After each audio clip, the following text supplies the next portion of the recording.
আমি বলেছিলাম যে আমার এই বোনটার বিয়ে দেবো। আজকে অনেক জায়গা থেকে অনেক সম্বন্ধ আসছে, কিন্তু কি আসছে? যারা সেন্টারিং এর কাজ করে, যারা রাজমিস্ত্রির লেবার যায়, হ্যাঁ, যারা মাঠে কাজ করে। দেখো ওরকম ধরনের ছেলেও বিয়ে করবে না। মতো গাইস নমস্কার, ঠিক আছে?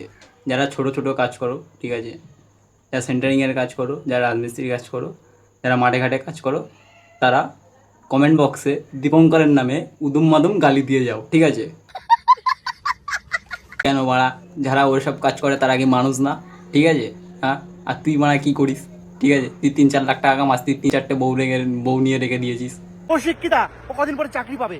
এমন কোনো ছেলে যোগাযোগ করো যার মাসে মাইনাই হচ্ছে গিয়ে ইনকাম 3 থেকে 4 লাখ টাকার উপরে, সেরকম ছেলেকে ও বিয়ে করবে। শিক্ষিতা ঠিক আছে, আগে চাকরিটা পাক।